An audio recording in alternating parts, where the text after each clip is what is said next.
Om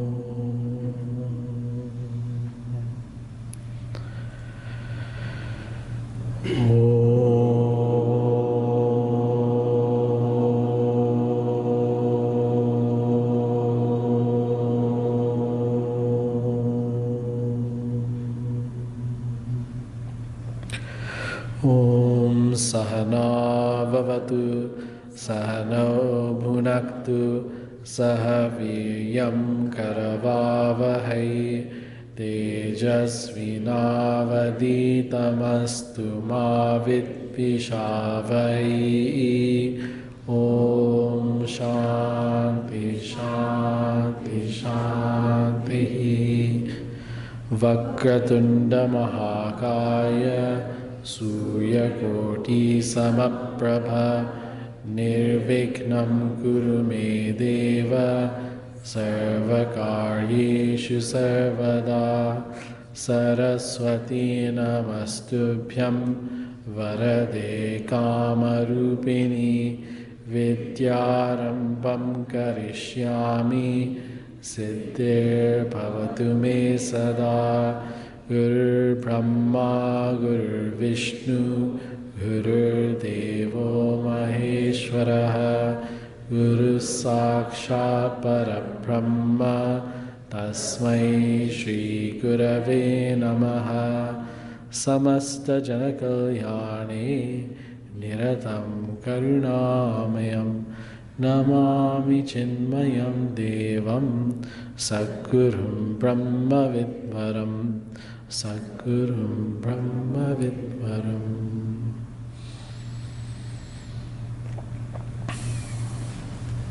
Everyone please turn to verse 22. So we'll chant verses 22 to 25 together.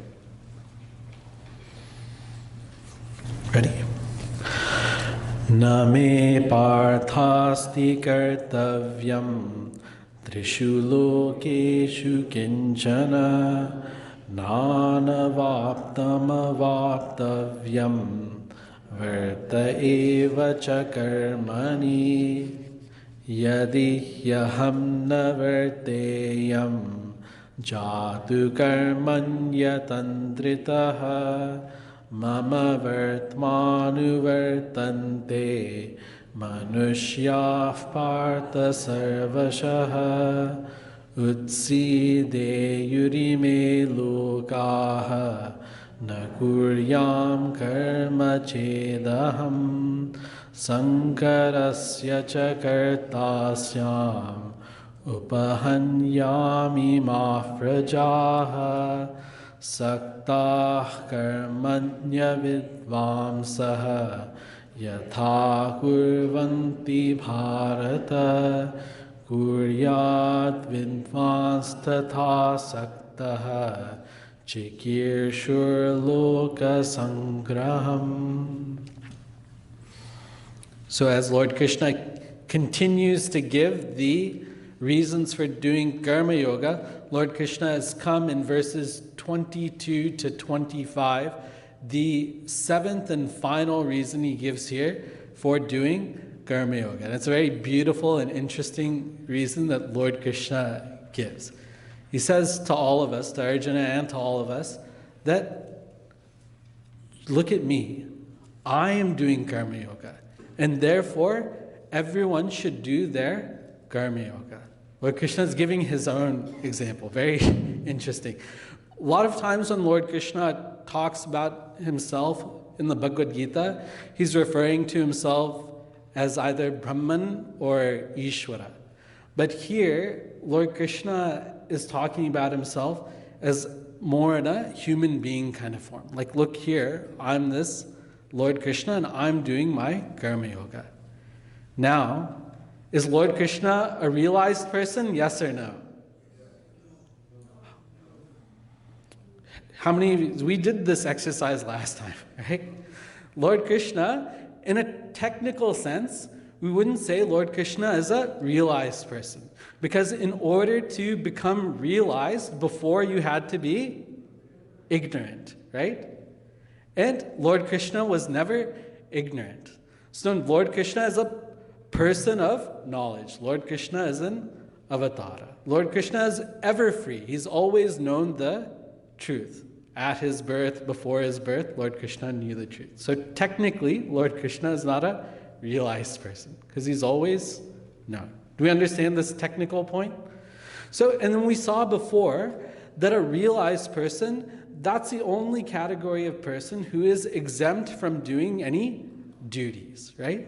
So Lord Krishna is saying, look at me. I've always known the truth, and therefore I am exempt from doing any duties. I don't have to do anything. But still, I do my karma yoga. I do my duties, even though I don't have to do it. Why does Lord Krishna do his duties? Lord Krishna understands that if Lord Krishna gives up everything and just goes to the forest, people love Lord Krishna so much that they'll follow him to the forest. And they'll just all be sitting in the forest trying to meditate. Some may be able to meditate. A lot of people won't be able to meditate. They'll just fall asleep, right? And they'll start yawning. And then they'll fall asleep. So, and then what will happen? The whole society will shut down. If everyone leaves the cities and goes into the forest, the whole society will shut down. Where do we see example of this? Where someone goes to the forest and everyone follows that person to the forest in our scriptures? Ramayana, right? When Lord Rama left Ayodhya and went to the forest, all the people in Ayodhya followed Lord Rama to the forest. Only Lord Rama told them, please don't stay here with me in the forest. Go back to Ayodhya and serve my brother Bharat. He is the king. Okay? So, you see, if someone as great as Lord Krishna goes to the forest, then the whole society will fall. So for the sake of maintaining the society, maintaining the cosmic order, Lord Krishna does his karma yoga. Then Lord Krishna also gives a recommendation for realized people. Okay? We have to understand this point. It really is just a recommendation. A realized person is absolutely free in all ways. No law or constitution of man can tell the realized person what to do. The Veda cannot tell the realized person what to do. And even Lord Krishna cannot tell a realized person what to do. That is how free the realized person is. They're free even from punya and papa. It's not going to have any effect on them. So, realized person can do anything. Lord Krishna's sincere wish is that realized people work for the benefit of the society. Okay? But if the realized person goes into the forest and meditates, that is awesome too. That is excellent too. The blessings from such a deep meditation will also benefit the entire universe. So Lord Krishna cannot tell the realized person what to do. That is how free the realized person is. Lord Krishna is only telling his sincere wish out of love for the society. Everyone's following? Okay, so what is Lord Krishna's recommendation? You see how hard the people, ordinary people in this world are working. Those people who have not realized, those ordinary people, see how hard they're working in the society to make a good life for themselves and their family, to make sure they buy a nice house in a good neighborhood with a good school district, making sure their kids get everything they need to make good grades so that they can go to a good university and then get a good job after university. And then what should the kids do after getting a degree and getting a job? What do you want them to do? Get married after that, and hopefully they do so before a certain age, whatever X age you want them. And then they should also have kids and you can have grandkids and all that. And people work very hard and with a lot of enthusiasm. At the office, we work so hard so we can reach our potential, so that we can get our promotions, so that we can gain the esteem of our colleagues. Yes or no? We work very, very hard, and we should work really, really hard. We should do all our duties. In the same way that an ordinary person works really hard to achieve so many things, with the same energy, enthusiasm, zeal that an ordinary person does, Lord Krishna is saying that a realized person should work with even more intensity, even more energy. The realized person should work for the benefit of the society, for the loka sangraham. But there's a difference between how the realized person works and how an ordinary person works. The ordinary person works for happiness, in order to become happy. But the realized person who's so fulfilled with the bliss of the self, they work from happiness. Their work, their duty is an expression of the happiness within themselves. Their every action is a meditation, is an expression of the self, expression of the very wonderful Atma, Brahman within them. Is that point clear? So Lord Krishna wants the realized person to work really hard, to lead by example. All right? So what is this seventh reason? Lord Krishna is saying, Arjuna, do karma yoga because I'm in the exempted category for having to do duty. I don't have to do duty because I have self-knowledge, and I'm doing karma yoga. Since you're in the non-exempted category, since you don't have self-knowledge, you should definitely do karma yoga. So if I'm doing it, then you have to do it, kind of thing. Okay? And you lead the people. All right? Now, Lord Krishna goes into a new topic. Lord Krishna has some more recommendations for realized people, how they should conduct themselves in this world. So very interesting kind of topics about very exceptional people. What are Lord Krishna's recommendations for the realized person? What is Lord Krishna's wish for the realized person? Verse 26.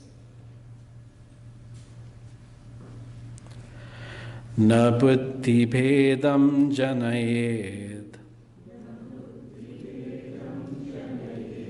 ajñānam karma sanginam joshayet sarva karmani vidvan yuktas samacharan. Together, na buddhi bhedam janayed ajñānam karma sanginam joshayet sarva karmani vidvan yuktas samacharan. So, ajñānam, for the people that are ignorant. Ignorant, if you say someone is ignorant, that sounds like an insult or epithet or something like that. So don't take it that way. For the person who does not know their true nature, for an ordinary person, because very, very few people are realized people. Okay? So for the person who's ignorant of their true nature, what are they? They are karma sanginam. They're attached to action. The realized person has turned completely within and knows that infinite bliss of the self. But the ordinary person, they don't know that bliss. And in order to find that happiness in life, they develop desires. Desires come up in the mind. And then in the intellect, they plan out, they work out, how do I achieve those desires? And then with the body, they execute that plan, right? So they perform actions. And if people get what they want, then they feel happy. And if they don't get what they want, then they feel unhappy. So a person not knowing that their true nature is bliss, in order to get happiness, they perform actions. Okay? They have desires, they plan how to achieve that, and then they perform actions, and then they get the results. So ordinary people are attached to actions. But what is Lord Krishna's advice to the realized person? In the very last quarter, it says Vidvan. Vidvan, the realized person. And he's saying, Na buddhi bedam janayed. Buddhi bedam means confusion. And janayed means create. So na janayed means should not create. So the realized person should not create confusion for the ordinary people. The realized person should not be so eager to have the ordinary people become realized that the realized person advises them to give up everything and go meditate somewhere. So what Lord Krishna is saying, realized people should not force people onto the path of Karma Yoga, right? Opposite. Realized people should not force people on the path of, just giving up everything and meditating. We call that as sannyas. Okay, so don't force people too hard in that direction. Of course, we want everyone to get, realized people want everyone to get realized. All the teachers in the mission want everyone to get realized, but don't push that on people because it creates a confusion in their heart, right? Because if a person is not ready for that kind of meditation, what happens is they start trying to meditate, but they're thinking about all the things that they want from life, whether it's money, popularity, to see the children grow up and all those things. They still have certain desires that they want to fulfill in life. And if they go and meditate, they'll not be happy because they're not able to fulfill those desires. Does it make sense? Right? So if you give up your duties and you try and give up your desires prematurely, you'll feel unhappy because you're not able to fulfill those desires if you're trying to go meditate. Make sense? That's one point. Second point is, if they're not prepared to do this kind of meditation and they try and meditate, will they get moksha? Yes or no? And I want loud answer. Will they get moksha if they're not prepared for it? No. Obviously, no. So they won't get the bliss of moksha, and they will not get the happiness of doing duties if an unprepared person tries and gives up everything to get moksha, right? So they'll be fallen in two ways. They won't get the limited happiness of this world, nor will they get moksha. They're in double jeopardy, In two ways they've lost. So Lord Krishna is saying, don't push hard for anyone to just take up the path of meditation, right? What should the realized person advise to the people instead? Joshayet sarva karmani vidvan. Vidvan sarva karmani joshayet. So the realized person, joshayet, they should encourage people to sarva karmani. They should encourage people to do all their duties, to engage in all their duties. Sarva karmani, all their duties. And duties is not just going to work and taking care of your house. What comprises all the duties? What 5 things are duties? No one knows? The Pancha Mahayajnas. Who can say all the 5 Pancha Mahayajnas, or anyone can list one of them? What is one of them? Brahma Yajna. What is another one? This is not a good way. Okay, Brahma Yajna, Pitra Yajna, Manushya Yajna, Bhuta Yajna, and Deva Yajna. These are the 5, in no particular order, these are the 5 Pancha Mahayajna. So Lord Krishna said, Lord Krishna says a realized person should encourage people to do their duties. He should get people on the path, slowly start taking people on the path. You should encourage. You know what? You should wake up at 6 a.m. or before 6 a.m. And you know what you should do? Brush your teeth, wash your face, and after that, immediately, please do Gayatri Mantra. Om Bhurvuvasvaha Tatsavitarvarenyam Bhargo Devasya Dhimahi Dhiyo Yona Prachodayata. So you just do Gayatri 12 times. This is your Deva Yajna. And what you'll see is how bright, how effective, how efficient your mind becomes, how much more focus that you have in your work, how much you're able to concentrate, just by doing your Gayatri mantra, part of your Deva Yajna. And you see the effect of that in your life. So slowly, realized person should not interfere in the duties of ordinary people, but should encourage them to do their duties. And encourage them to do their duties in a karma yoga spirit, in a selfless spirit of worship. You know what you should do? So many volunteer opportunities, seva opportunities are there at the Chima mission. Something you can take up, whether it's something you can do from home or something you can do at the mission. This will help you in your life, give you more meaning and purpose. So in that way, realized people should encourage people. And how should the realized person live? Vidvan yukta samacharan. The realized person should also be engaged in doing their duty very efficiently and very perfectly. Really speaking, realized person has no duty, but they should work for the betterment of the society with a lot of passion, a lot of energy. Puja Gurudev gives an example. Let's say you're standing somewhere and you see 1,000 people running towards you, yelling and screaming, making a lot of noise. And if they keep going in the direction that they're running, they're going to run straight off a cliff. Okay? So what do? If you just try and stand in front of those people and say, hey, everybody, stop, what's going to happen to you? You'll get trampled. That whole crowd is going to run over you and you'll get very seriously injured, if not killed. So what Puja Gurudev says is, what you should do is, as the crowd is coming, you start running with the crowd. And not only should you start running with the crowd, you run faster than the crowd and come to the front of the crowd.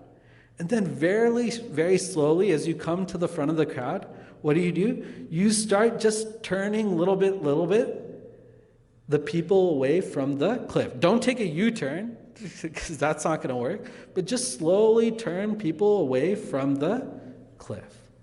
And that way, the realized person should lead by example by doing the duty, and then doing that with a karma yoga attitude where they dedicate themselves to the higher, so that people get led towards the goal finally.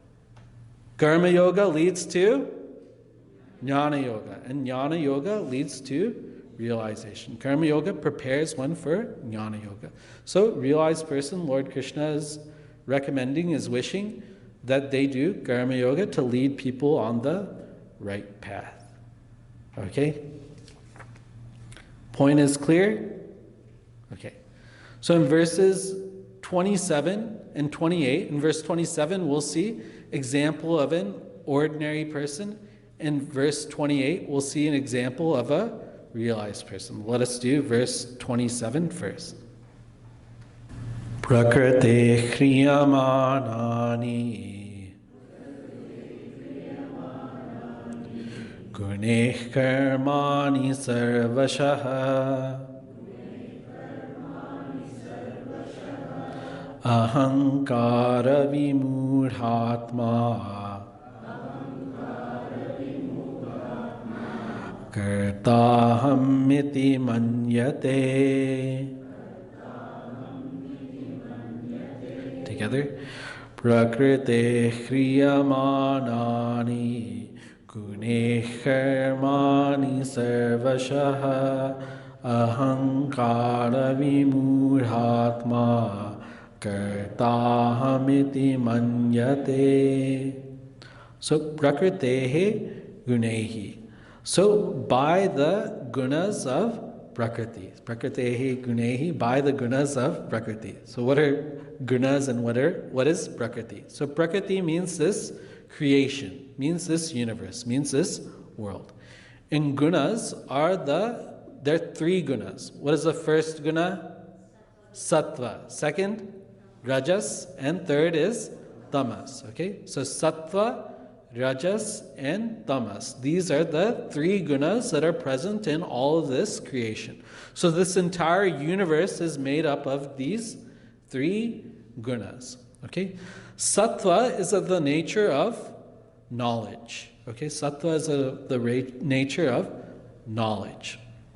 So, your intellect, your mind, and your senses, your five senses, these are things that get you knowledge, that are able to get knowledge. Your mind and intellect and your senses, they achieve. They get, a much better word than get. They obtain knowledge and they're able to process that knowledge. Clear? So the mind, intellect, and the senses, they are sattvic in nature. So what am I telling now? I'm telling what the entire universe is made up of. Okay? So mind, intellect, and senses, they are sattvic in nature. Okay? Then what is rajasic in nature? Your physiological functions. You have 5 physiological functions. In puja, as we say it when we do the Naivedyam, Om Pranaya Swaha, Om Apanaya Swaha, Om Vyanaya Swaha, Om Udanaya Swaha, Om Samanaya Swaha. Have we heard before? Okay. So the 5 pranas are Prana, Apana, Vyana, Udana, and Samana. These are the 5 physiological functions. The power behind respiration is prana. Okay? The power behind excretion of waste is apana. The power behind circulation of nutrients through the body is vyana. Reverse reactions, the power behind reverse reaction, what is a reverse reaction? It's like sneezing, coughing, sweating, these kind of vomiting. These kind of things are reverse reactions, when the body kind of needs to get rid of something, waste product, very quickly. That is called as udana. And then samana is the power behind digestion. Okay? The power behind digestion. So these physiological functions are very active in nature. A lot of things are happening. So these are rajasic in nature. Is it clear? And then you have something called karmendriyas, which are organs of action.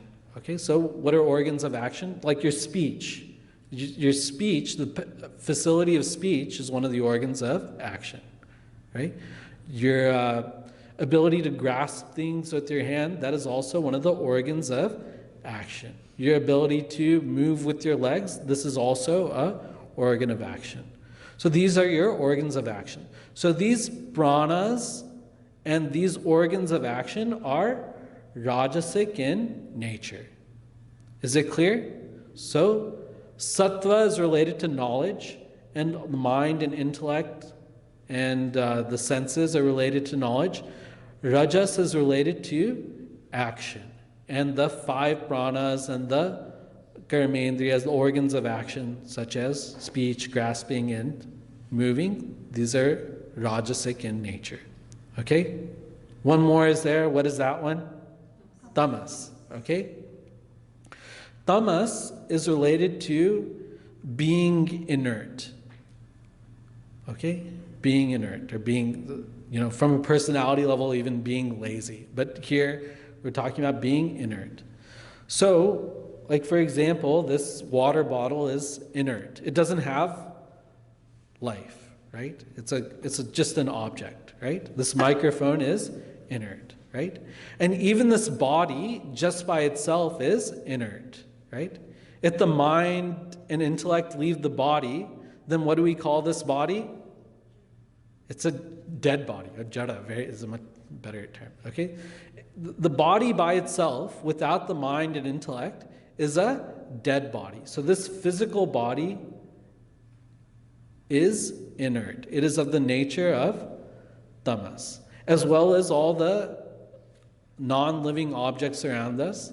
Those are also tamas. So anything which is physical, anything which you can perceive through your senses, and anything which is gross, that is of the nature of tamas. Okay? So this nature is made up of things which are tamasic, all the gross objects in the universe, is made up of things that are rajasic, which are the pranas and the organs of action, and is made up of the things which are sattvic, okay, which are the mind, intellect, and the organs of perception. So that is everything that's there in this universe.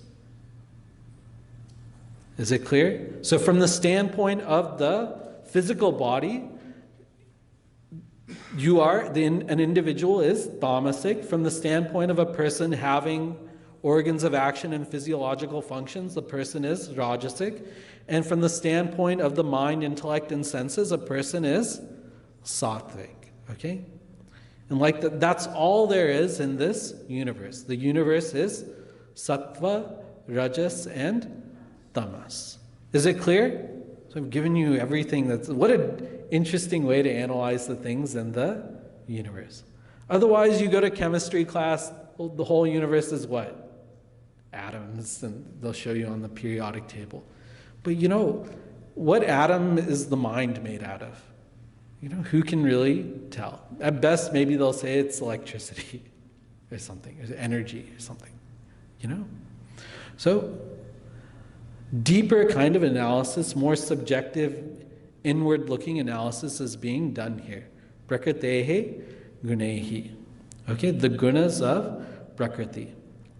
Okay, so when they say prakritehe gunehi, what are they talking about? They're talking about this body, the organs of action, the organs of perception, the mind and intellect. Everything about you as an individual, other than Brahman, they're talking about here is prakritehi gunehi. And Puja Gurudev will use the term BMI, body, mind, and intellect.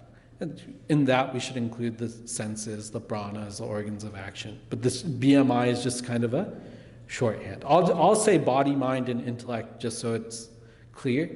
But prakritehi gunehi means body, mind, and intellect. Is it so far so good? Okay, so prakritehi gunehi, because it'll keep coming in the next two verses also. This word guna, guneshu, these words will keep coming. So anytime it says guna, here it's referring to the body, mind, and intellect. Otherwise you'll get kind of lost in these verses. Okay? So what do the body, mind, and intellect do? The body, mind, and intellect, kriyamanani, they perform sarvashaha. Sarvashaha means all kinds of various, and karmani means actions. So all kinds of actions are performed by the body, mind, and intellect, right? So the mind has desires that it wants to fulfill, like I said before.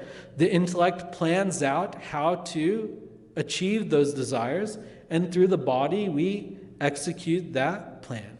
And then either we get what we want or we don't get what we want. Is it clear? So you have to look at it like a system, okay? So you have a mind that has desires, an intellect that plans how to get it, and a body that executes the plan. Okay, so now what? Ahankara vimudhatma. So a person who's deluded by the ego, right? A person who wrongly understands themselves to be the body, mind, and intellect. This word ahankara is very interesting. When we hear the word ahankara, or even the word ego in English, what we think is of a person who's very arrogant, okay? But here it has a more technical meaning. Ahankara means aham iti karoti. Karoti means does or doing. And aham means I. So that which does I is ahankara. So what does the ahankara do?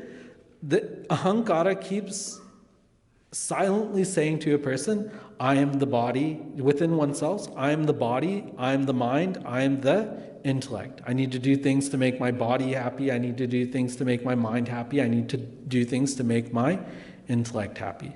So I want to eat this sweet thing or salty thing so that my senses, that my body becomes happy. Or I want to give my child a hug so that I become happy at an emotional level. Or I want to understand things in a more deep way so that I become more satisfied at the intellectual level. This is so that ahankara, it makes us feel that we're the body, mind, and intellect. Are you the body, mind, and intellect? Yes or no? Fast. No, right? You are not the body, mind, and intellect, right? So therefore it says, vimudhatma, one who's deluded by the ahankara into thinking they're the body, mind, and intellect. Okay? If I'm not the body, mind, and intellect, who am I then? I'm the Atma, I'm the self, I am Brahman. But the Ahankara has deluded me into thinking I'm the body, mind, and intellect. And therefore, Kartaham iti manyate. A person considers themselves as, or a person says that I am the doer. I am the doer of the actions. So being deluded into thinking I'm the body, mind, and intellect, I think I'm the doer of the actions. Because it's the body, mind, and intellect that do the actions. It's the mind that desires. It is the mind that does desiring. It is the intellect that does planning. And it is the body that does executing the plan. Is it clear? So I think I'm the doer.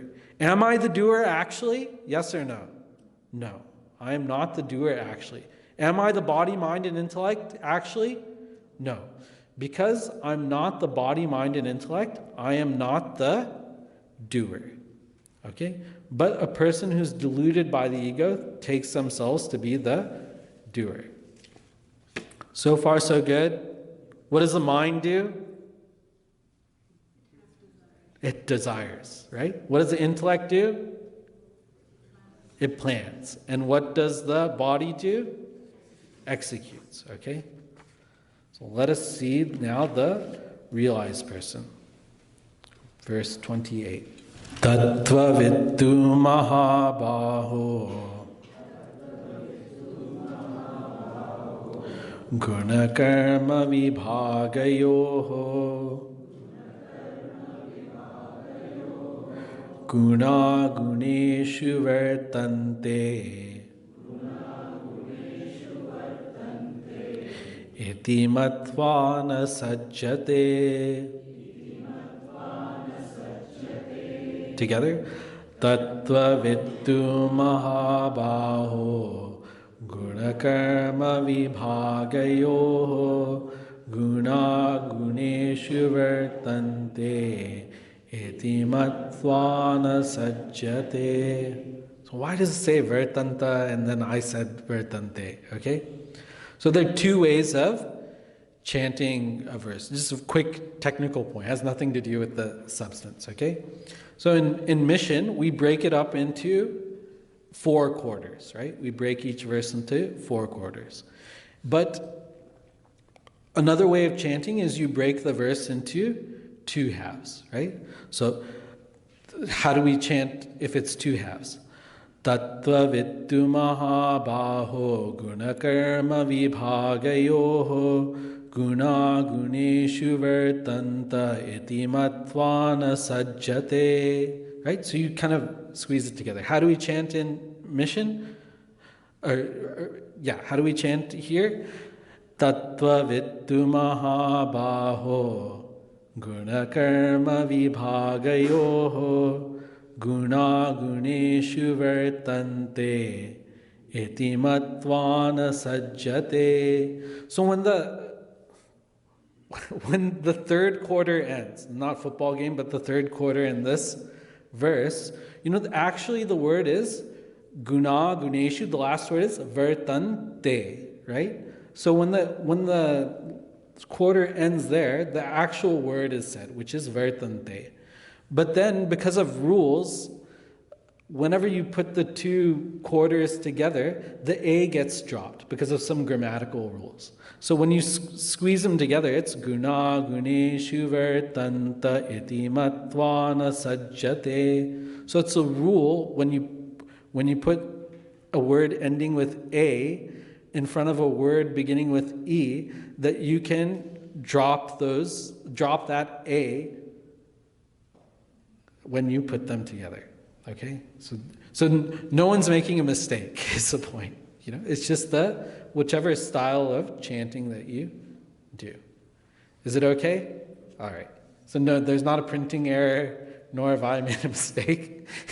That's just how. And even if you look in that blue book, you'll see where they've translated each and every word, it says vertante. You see, towards the bottom of that thing.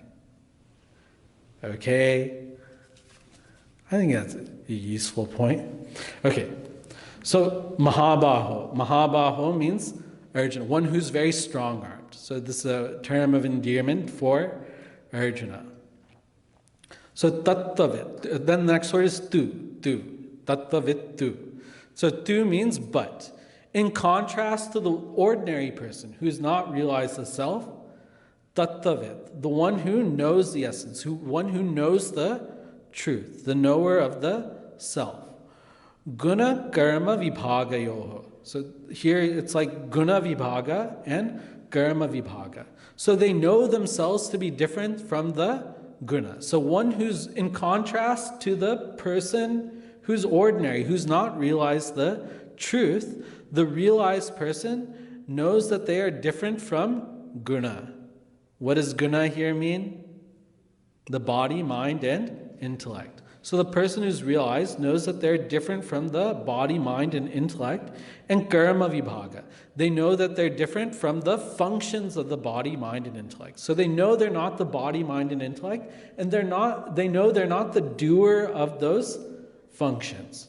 The function of the mind is to desire. The function of the intellect is to plan, and the function of the body is to execute. So they know they're not the doer, and they know they're not the body, mind, and intellect. I should have said reverse. They know they're not the body, mind, and intellect, and they know they're not the doer. Okay? Guna guneshu vertante iti madva. Okay? So, having known that they're not the gunas means the body, mind, and intellect, and they're not the functions of the body, mind, and intellect. They're not the doer. They're not the desirer. They're not the planner. They're not the executor. So having known this, nasajjate, they're not bound by anything. That realized person is not bound by anything.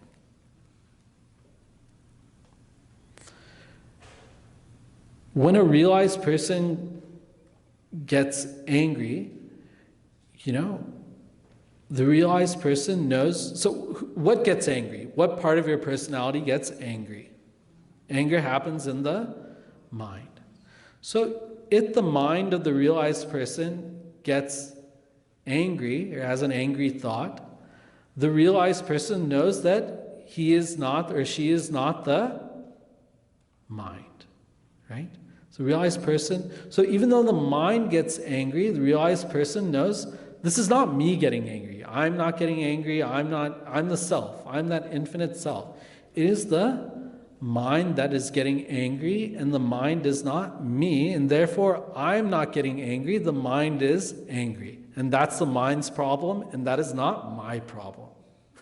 Okay?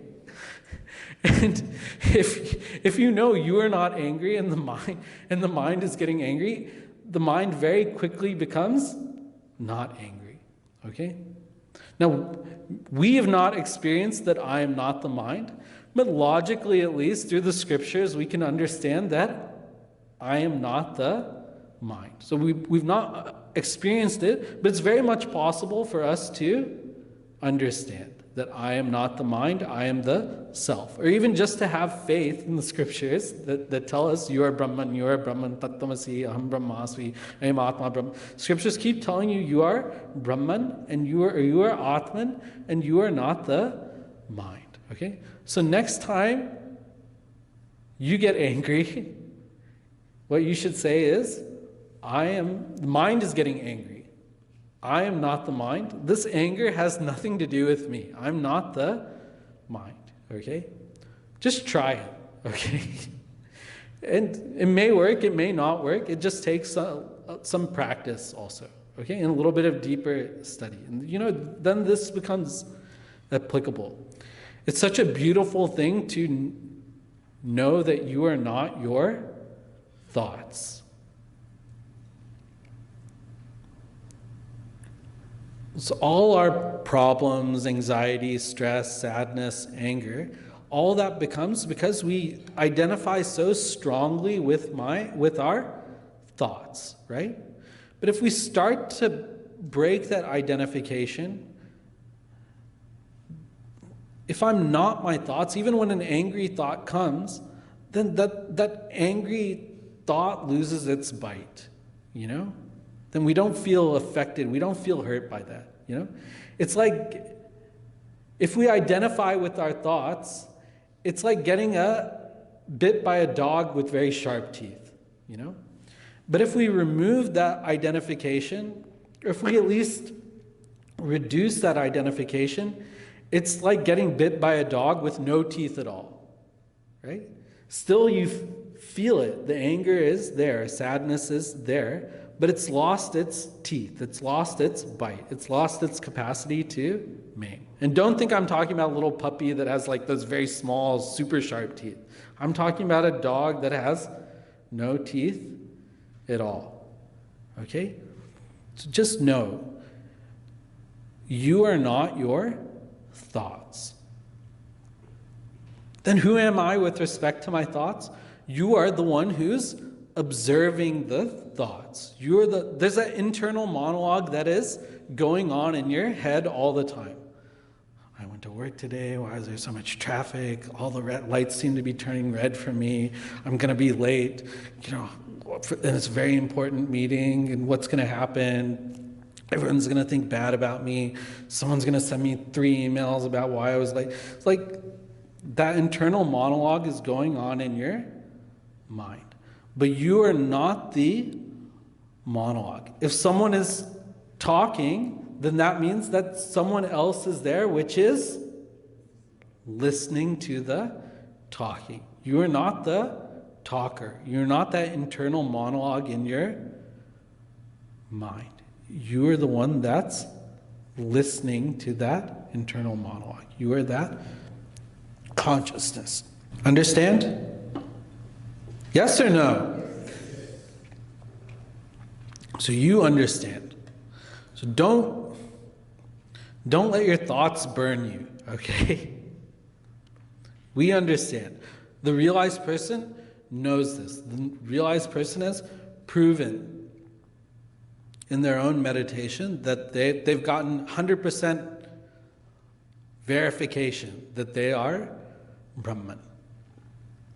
And therefore, they're not bound by the negative thoughts in the mind. They're not bound by the confusion in the intellect. They're not bound by the physical pain that's in the body, because they know they're not the body. So who is the pain for? Pain of the body for? It's for the body. It's not for me. Who is the confusion of the intellect for? It is for the intellect. It is not for me. I'm not the intellect. And who is the pain for the mind? Or the stresses of the mind for? It's for the mind. It is not for me. And therefore, the realized person is not bound. Okay? Now, last verse for the day, verse 29, where Lord Krishna summarizes the point.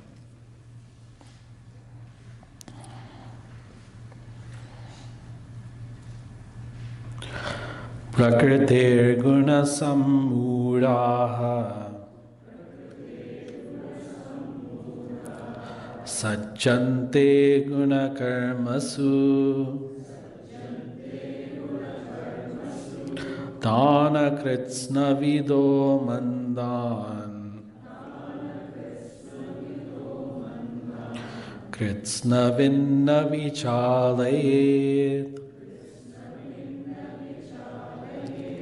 Together. Prakritir guna sammudhaha Sajjante gunakarmasu dana kritsna vido mandan kritsavinna vichalaye.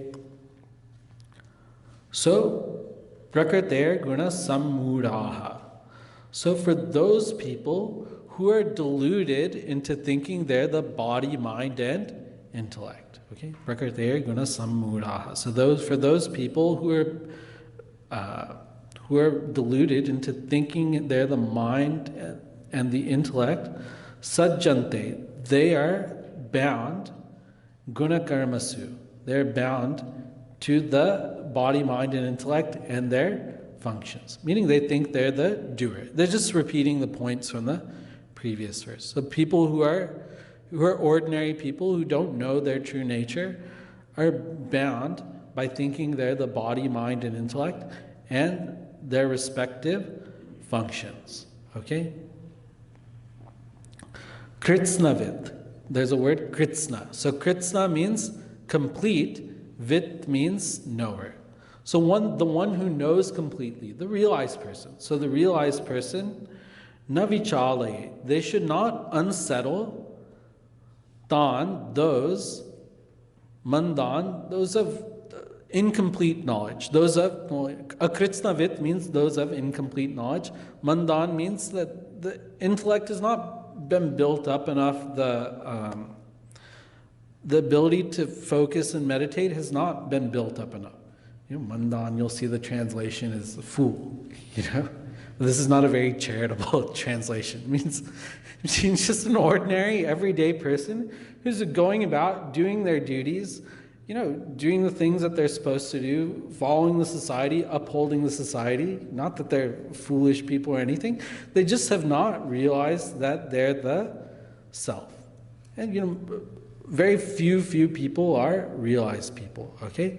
So, the realized person, the kritsnavit, they should not unsettle the people that are not realized by trying to take them on the path of jnana yoga too quickly.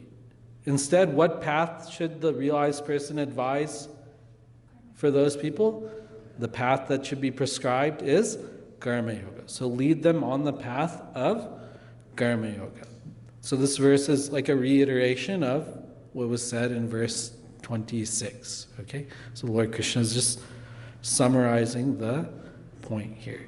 That realized people should lead people on the path of karma yoga and not unsettle people with knowledge that they may not be ready for.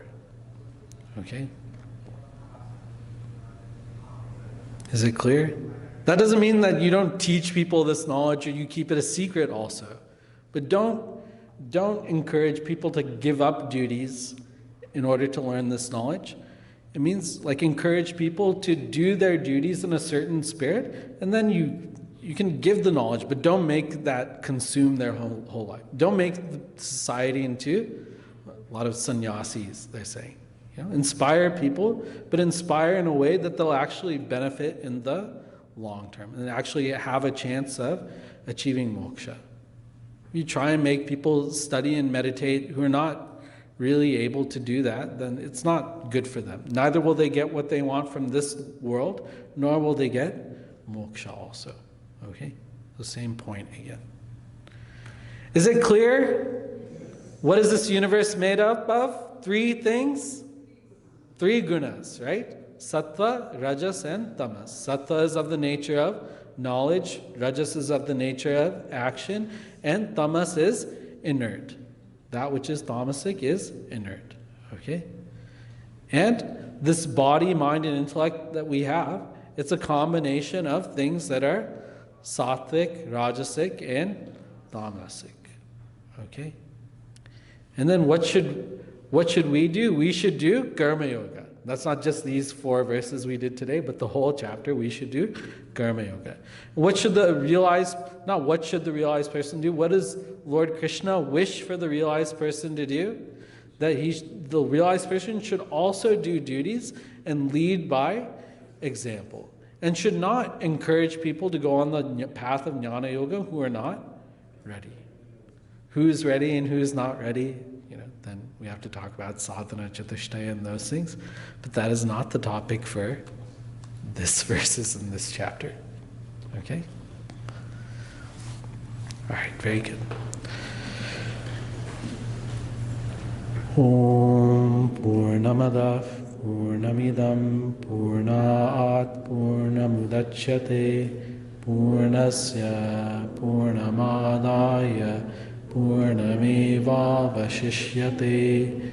Om Shanti Shanti Shanti.